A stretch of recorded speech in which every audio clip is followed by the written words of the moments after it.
Day 2, Dare to. Love is kind.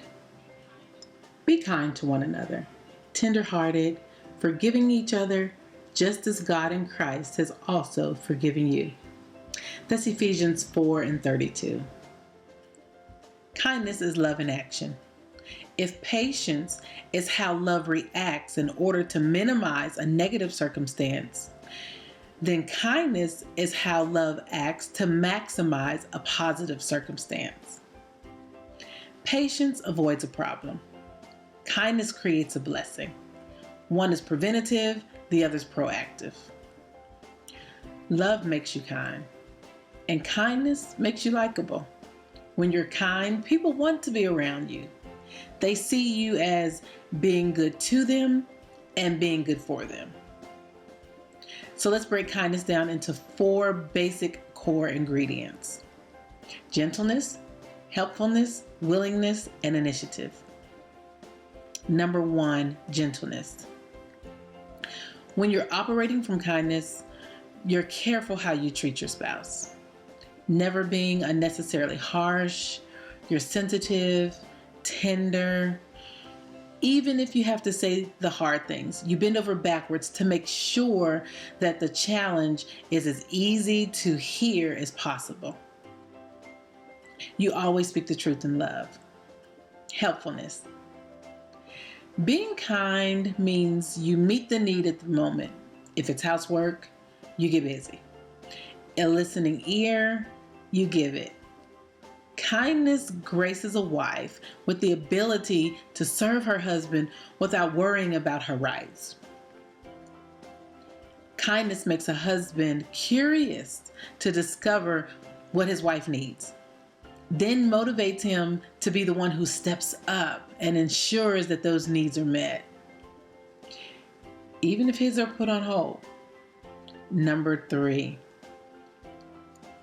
willingness. Kindness inspires you to be agreeable instead of being stubborn or uncooperative. You're flexible, in other words.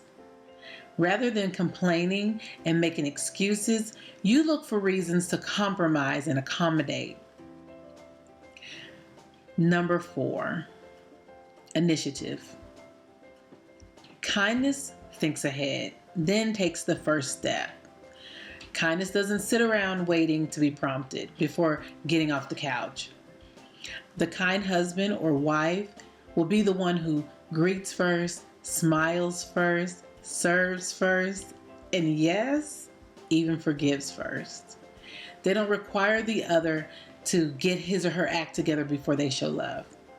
When acting from kindness, you see the need, you jump right in, and you make the move first. Think back. Wasn't kindness one of the key things that drew you to your spouse?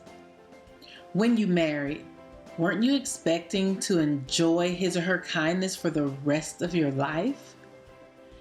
Didn't your mate feel the same way about you? I'm sure they did.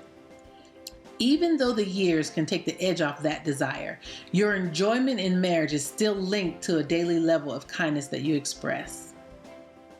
The Bible describes a woman whose husband and children bless and praise her. She opens her mouth in wisdom, and the teaching of kindness is on her tongue. That's Proverbs 31:26. So how about you? How would your spouse describe you on the kindness meter? How harsh are you?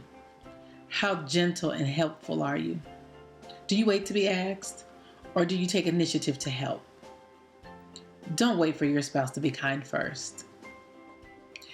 It is difficult to demonstrate love when you feel little to no motivation. Love, in its truest form, is not based on feeling. Love determines to show thoughtful actions even when there seems to be no reward. So here's your dare for today.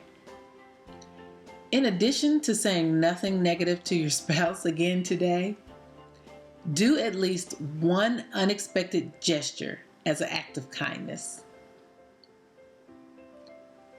I dare you. Now get to work.